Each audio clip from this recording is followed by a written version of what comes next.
WWF లో ఉంటాడు కేను, hit కొట్టాడు విశ్వక్సేను. మెరవాలంటే కావాలి చమ్కి, మెరవాలంటే కావాలి చమ్కి, నవ్వాలంటే ఖచ్చితంగా చూడాలి ఫంకి. బాబు ఈ డ్రైవింగ్ వదలట్లా. కనెక్ట్ అంటే జాతి రత్నాలు కామెడీ, బట్ ఇది లిటిల్ బిట్ ఎమోషనల్. ఇలాంటివంటే నాకు బాగా ఇంట్రెస్ట్. మనకి చదువు తప్ప అని ఇంట్రెస్ట్ అయితేనా. సీన్స్ కూడా కొన్ని చాలా హిలేరియస్ గా వచ్చాయి, చాలా నవ్వుకుంటారు. ఎస్పెషల్లీ సెకండ్ హాఫ్ చాలా బాగుంది. నచ్చలేదు. నేను జాతి రత్నాలు ఎక్స్పెక్ట్ చేసా, అది ఏం లేదు ఇందులో. లోపలేం లేదు. నన్ను డిసప్పాయింట్ చేసింది, బాగా ఇబ్బంది పెట్టాడు. కరెక్ట్ గా చెప్పాలంటే 2 hours నరకం చూపించాడు. జాతి రత్నాలు కూడా హిట్ అయింది. ఈ సినిమా అసలు అష్టదరిద్రం. నాకేమీ నచ్చలేదు. ఏం మాట్లాడుతున్నావు? It's a feel good film. నువ్వేదో లోఫర్ గాడ్లా ఉన్నావే. కంబ్యాక్ ఎత్తారేమో అనుకున్నా గానీ మంచి గోబ్యాక్ ఇచ్చాడు. ఏంటి బాబా అన్న, ఇంకోసారి కంబ్యాక్ ఎత్తారేమో అనుకున్నా గానీ మంచి గోబ్యాక్ ఇచ్చాడు. ఇదేంట్రా అయితే? అరే నీ అబ్బా, కితకితలో పెట్టుకుని నవ్వుకోలేదు కొన్ని సీన్స్ కి అయితే.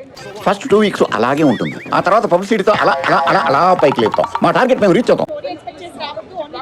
ఆ మాత్రం సినిమా ఎందుకు తీయాలి? పాత సినిమాలో ఉన్న డైలాగ్ యూట్యూబ్ లో చూసుకున్నా సరిపోద్ది కదా. మీకున్న బ్రెయిన్ కి మీ తెలివితేటలకే మీరు సుప్రీం కోర్టుకే జడ్జి అవ్వాల్సిందన్నా.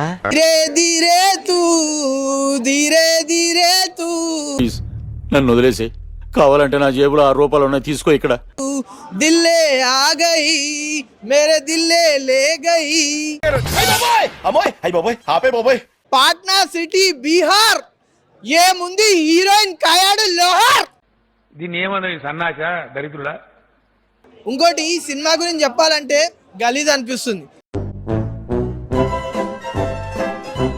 చెప్పాలంటే చాలా గలీజ్గా ఉంది. ఇప్పుడు చెప్పేది ఇప్పుడు మనకి జాతి రత్నాలు తీసిన డైరెక్టర్ ఇలా ఒక క్రింజ్ కామెడీ వేసుకొని వస్తారని ఎక్స్పెక్ట్ చేయాల.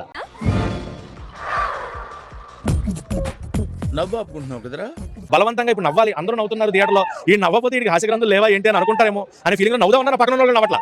ఆ ఒక్క మాటతో లేచి 2 జేబుల్లో చేతులు పెట్టుకుని నడుచుకుంటూ వెళ్ళిపోతున్నాను. నేను ఎక్కడికి వెళ్తాను కూడా నాకు తెలియదు. ఆర్గానిక్ గా నవ్వడానికి నవ్వు రాలా, అలా బలవంతంగా నవ్వుదా ఉన్నా ఎవరో నవ్వట్లా. ఓపెన్ చేయి అయితే. నువ్వు దెంగి సెటైర్లు వేసుకున్నారు. సినిమా అంతా సెటైరికల్ గా వెళ్ళిపోయింది తప్ప కామెడీ ఎంటర్టైన్మెంట్ లాగా వెళ్ళదు.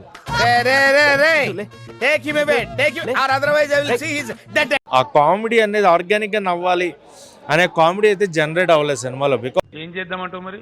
రేటింగ్ కావాలా? స్టోరీ, కామెడీ, మ్యూజిక్ ఇవన్నీ పక్కన పెడితే ఓన్లీ ఫర్ పెర్ఫార్మెన్సెస్ 1.5.